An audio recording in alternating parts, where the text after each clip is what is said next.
I've been going back and forth on how I want to make this video. I was originally going to break this game down act by act, but I really just don't want to. The longer I sat with its story, the more it annoyed me with how empty everything felt. This narrative obviously just exists purely to service the gameplay, and if that's all you wanted from it, fine, there's no argument for me there, but this game was renowned for its story. When it released, it collected accolade after accolade specifically for its writing. Whenever people talked about it, the story was the centerpiece of conversation whenever it came to Baldur's Gate 3. I genuinely don't understand why. Maybe it's because the combat and looting is just miserable in this game, so the story felt like the only thing left to praise, but to me, none of it deserves the applause it got. If you wanted more than a gameplay delivery system, if you expected a story with depth, coherence, or actual themes, and walked away disappointed, stick around. I'm going to explain why it's bland, why it's hollow, and why it's just thematically empty. Here's the short version. Every character in this game is just the same character. Not similar, the exact same. Shadowheart, Wyll, Karlach, Gale, Lae'zel, the villains, even you the player, all of them are just pawns being used by a higher power. On paper, that could be a compelling premise. With strong writers, it could, explore that with agency, faith, rebellion, or just identity, but they didn't do that. In practice, no character is allowed to be wholly original or unapologetically different, and I think it's for the same reason the loot and combat are just so simple in this game. The story has to stay simple because if any one arc became too specific or too unique, it would break the pattern the writers rely on to hold the whole game together. You wouldn't want players having a genuinely unique experience or being locked out of meaningful story moments because they followed a different companion. It's the same logic that puts loot in identical spots every playthrough. Nothing can be too singular in this game because singular is too complex for the audience they think they're writing for. At least that's how it feels to me. The story reads like an insult to me from developers who think I'm too stupid to handle companions arguing or too stupid to understand a lesson. Outside of Lae'zel at the very start, no one meaningfully argues, no one meaningfully changes, and no one's arc actually evolves throughout the game. And because I'm not interested in breaking down the plot beat by beat like I did with Fullmetal Alchemist Brotherhood, the simplest way to show how thematically empty this narrative is to walk through the characters. That's all the argument I feel like I need. I want you to notice the same shape appearing in every single person's arc, if you can even call it that. By the end, tell me if you disagree that it's the same story wearing 6 different costumes. Shadowheart's entire quest lacks any real thematic backbone. Honestly, most quests in Baldur's Gate 3 do, but hers stings more because it feels personal to me. I actually liked it at first. The reason why I liked it, though, was because her story unfolds so slowly that I never stopped to think about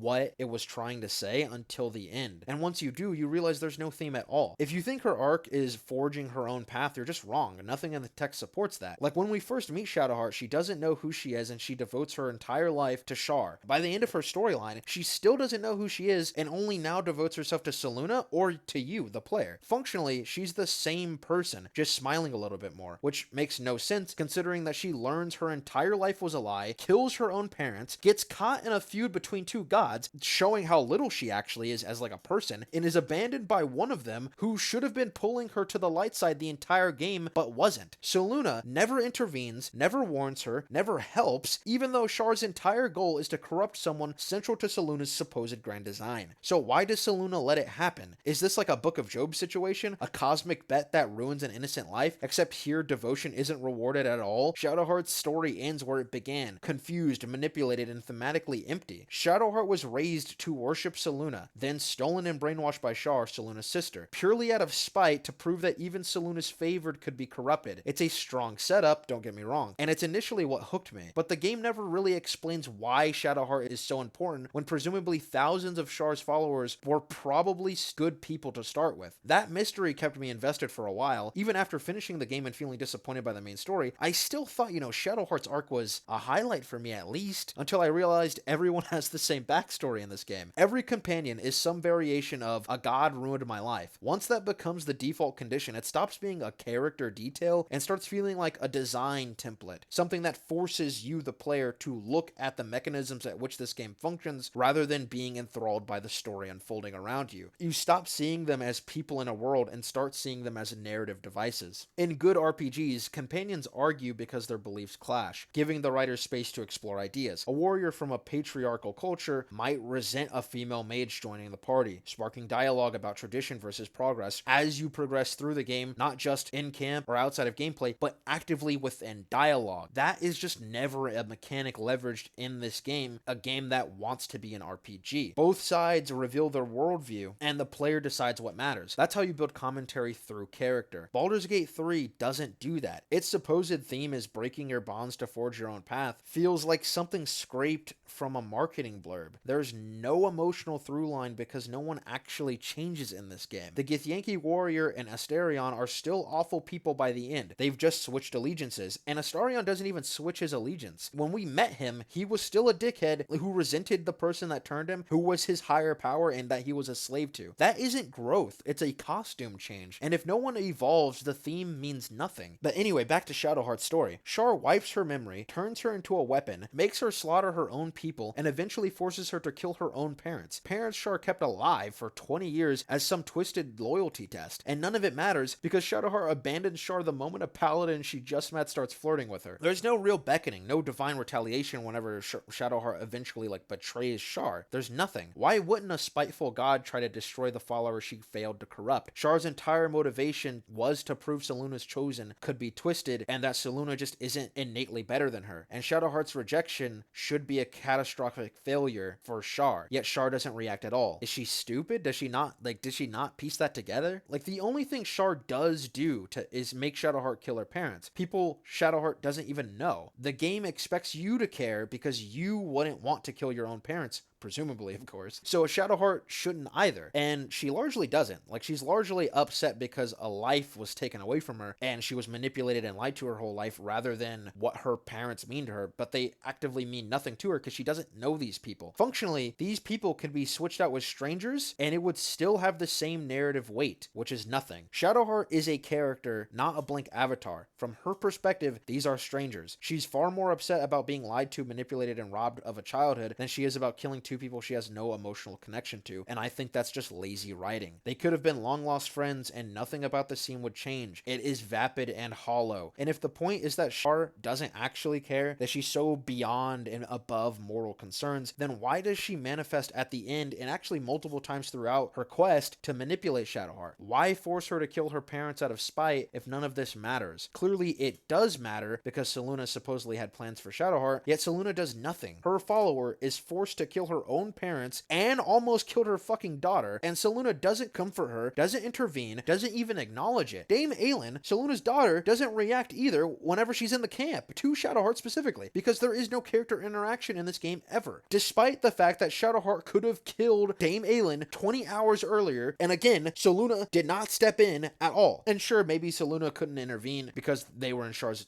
domain, the Dark Dimension or whatever the fuck it's called, but that raises even more questions. You're telling me that Selûne's daughter isn't important enough to have a Selûnite SEAL Team 6 hit squad extractor? You're telling me Selûne doesn't care? Or are we saying that Selûne doesn't know? Which makes me question even more. Nobody with actual power in this story behaves like the stakes are real, because the stakes were never about Shadowheart, her journey, or any meaningful theme. She's a gameplay mechanism first and not a story. And the game treats her that way right up until the end, and everyone else in this game is written the same way. The Githyanki girl is lied to by her queen about how she can confront the illithid threat. She has her entire belief system shattered and then does basically nothing with that. She doesn't ultimately change. You can choose to free the rightful heir to the empire, sure, and for about 2 seconds it feels like an alternate ending where you don't have to become an illithid, but he takes on the burden instead, immediately kills himself after the day is won, and the queen continues ruling her people exactly as before. Congratulations on the least consequential crisis of faith in the game. None of this means anything for Lae'zel. Again, there is no theme here. Worse, the story forces the Emperor, the game's main trickster, and trust me, we'll get into him, to become one of the final bosses purely because he sides with the Elder Brain after you refuse to give him power and free the mind-controlled heir. But that's a choice he makes, not some failure of the heir's innate abilities. It's just nonsense. If he values his freedom, values his sovereignty, why the fuck would he be upset if we freed a guy who is just a good guy for us? We roll the dice to make him one of our people, and obviously he's a fucking good guy. So why is the Emperor, who doesn't want to be ruled by the Elder Brain, gets ruled by the Elder Brain? I don't understand. Why would the Emperor manipulate you the entire game only to get angry that you freed someone he himself admits could possibly be a good person, but he doesn't want to roll the dice on that, and then immediately join the villains anyway? None of it tracks. Karlach, sold into hell by Gortash, fitted with a fucking bomb in her chest, and forced into a war she can't win. Karlach's story should be tragic, but the game treats it like background noise for the most part. Her brother dies off screen in an ambush, and she barely reacts to that. Every emotional beat feels feels like set dressing for a character whose entire function is sympathetic pawn number 4. She escapes help briefly, learns she can't touch anyone, goes on an arc about like how she loves, a person, gets metal implanted so that she can touch a party member, kills Gortash, and then nothing meaningful happens. She realizes she can't remain in the normal realm and returns to like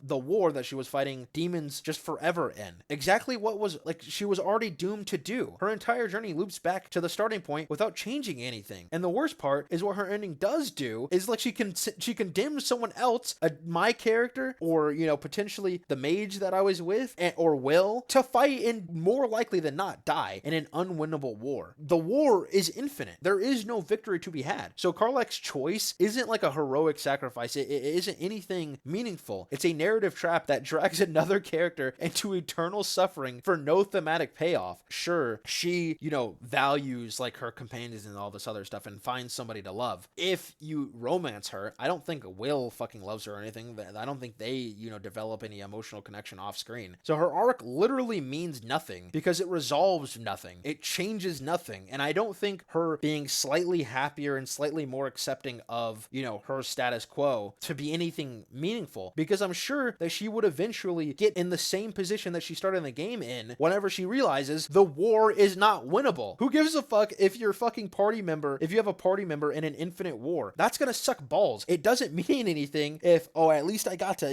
have a somewhat happy interaction with one guy that I knew for probably a month and a half. It doesn't mean anything, I swear. Wyll, manipulated by a higher power into hunting Karlach, tricked into a devil's contract he never fully understood. Wyll's entire arc collapses under how little it connects to anything in the main plot, thematically or otherwise. None of the companion arcs tie into the story, but his is the one that truly, literally just means nothing. He's enslaved. His father is also enslaved 80 hours after you meet Wyll. You can let his father die so Wyll can walk free, and like the most arrogant and most selfish decision I've ever seen, where he literally says, my father would want me to be free. And meanwhile, his fucking dad is like, it has to pay the life sacrifice, which is fucking crazy. Or you can save the enslaver that's enslaving him, have her promise to release him in 6 months, which is what I did, and then the game never meaningfully interacts, like he never meaningfully interacts with us ever again. No fallout, no thematic payoff, no emotional consequence. Wyll ends the game, and every character in this fucking game does, ends the game in the exact same position or worse in Wyll's case. In Wyll's case, it's actually worse than whenever he started, because he's a demon now, and in this world, nobody likes demons. He chooses to go fight with Karlach if you don't romance her, so he's also damned to an eternal battle. His arc is just straight up a line into a worse life with no commentary about making deals with devils, no resolution, no relevance to anything that's happening around him. He's a fucking nothing character. You could remove him and almost every side character in this game, and nothing would change had they just had these levels and everything stay exactly the same. It's all just set dressing, and none of it is thematically relevant. Gale, he sleeps with the literal goddess of magic, gets banished because he wants more power, has a bomb put in his chest, that's Tsuyomi Jr., and somehow this story still manages to feel thematically empty, or just straight up like actually bad themes and bad morals. His ex, the same goddess who implanted the bomb and could remove it at any time, only reaches out again when the Elder Brain plot needs him. Not to help him or anything, not to reconcile, but to demand that he kills himself with the explosion. Functionally, he's a man being used by an abuser, and the game has him apologize and imply that they might get back together with his abusive ex, who literally not even days ago told him to kill himself. And the breakup itself is also kind of absurd. They split because he was gaining magic power from her, something he was already interested in doing when they met, presumably as part of his entire identity. He is a magic user. He's dating the fucking goddess of magic, and they very clearly love each other, but he wants to be able to be a better magic user. So what exactly did he do that was bad?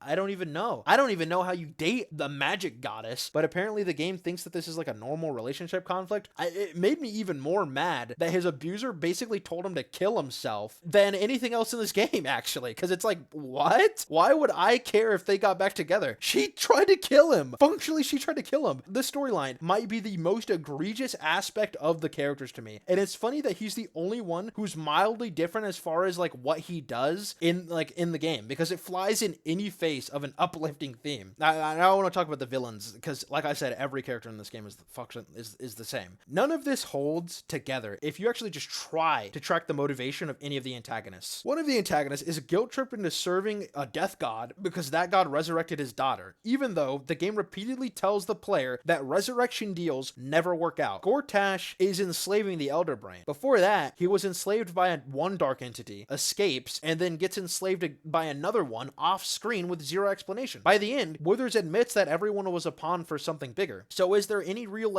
agency at all with these characters? Because we know for a fact that Gortash and every single one of the fucking trio argue and bicker. So they do have some sort of agency of what they want to do. And if the main guy wanted to, if the first guy that you fight at the end of Act 2 wanted to, he could just leave. It is said several times that he could just leave. And the evil baddie girl, she literally conspires against Gortash and gets him killed. So she probably could have done that at any time. Am I meant to believe that it's that it's inherently negative to serve a death god or any god? I mean, Selûne is probably one of the good gods. Are we assuming that the Selûnites are inherently bad? I don't know. I mean, probably, since Selûne didn't fucking interfere with Shadowheart's entire quest at all. What did the three gods of death even want by mind controlling half of the cast or half of everybody in the city? A massive war, more death? Maybe, but the game never communicates it. And as far as what the villains even fucking want, it doesn't even make any sense, because Gortash is already revealed to have control of Baldur's Gate, the most influential city in the realm. Everybody goes to there. So I don't know what he could gain by having all of Faerûn, because Baldur's Gate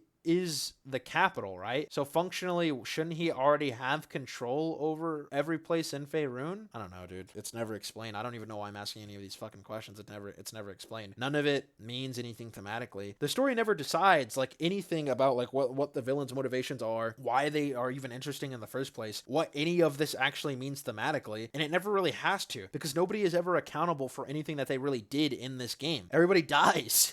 But we don't know why they're dying. We get that they want to enslave the people, and that's wrong, but why?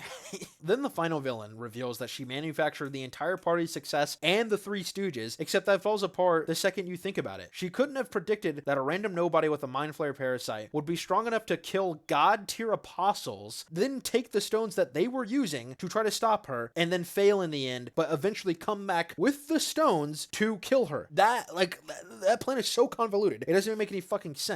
The "we were all being played" twist only works if you never ask why any of the events happened in the game the way that they did. She claims that she tricked the Three Stooges into doing everything that they did, which implies that she also tricked the three Chaos Gods controlling them. Presumably they're controlling them, but it's never fucking explained. Nobody fucking knows anything. But those gods had crystals that made them immune to the Elder Brain manipulation. The same crystals the Elder Brain knew that we would have, and the same crystals that we used to defeat it. So is she lying? And if so, then what is the point in any of it? Why would she say that? Pull back and look at the shape of the game. You, the player, get manipulated by a companion you trusted and shoved onto a path toward becoming an illithid because of a choice the game barely flagged as important 70 plus hours earlier. I literally used one tadpole.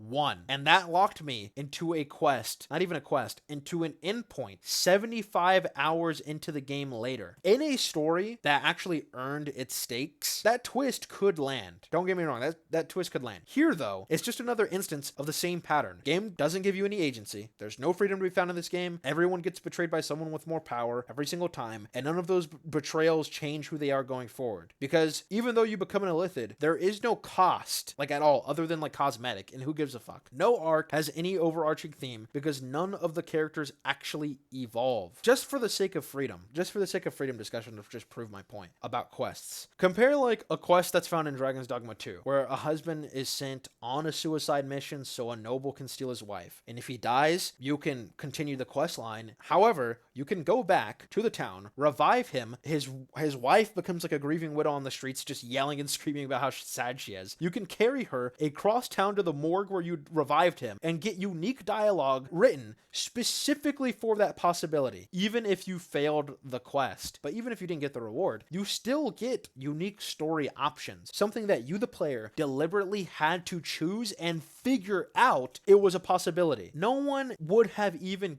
cared if that wasn't coded in, but somebody thought of that as a possibility and coded it in. This is the kind of freedom other RPGs commit to. I don't even think it's really unique to Dragon's Dogma per se, but Dragon's Dogma 2 is one of the greatest RPGs ever made, an accolade that is put on Baldur's Gate 3, and that level of freedom, no matter which way you slice it, is never found in this game. Baldur's Gate 3 can't do that, not because the mechanisms aren't the same, because the level of freedom found in Dragon's Dogma 2 is just more, because deep storytelling or flexible mechanics are exactly what its structure cannot support. It's a sequence of events, not a story about characters, and a game that positions itself to be a story about characters. Every one of them is the same person wearing a different face, used, betrayed, and never really allowed to become anyone at all because the narrative won't let them. Again, they are the same character at the start of the game versus at the end of the game. I just do not understand how this game sits at the top of best RPG ever conversations, next to games that actually commit to characterization. KOTOR 1 and 2, Dragon's Dogma 1 and 2, Fallout New Vegas, God of War 2018, the Souls games. These stories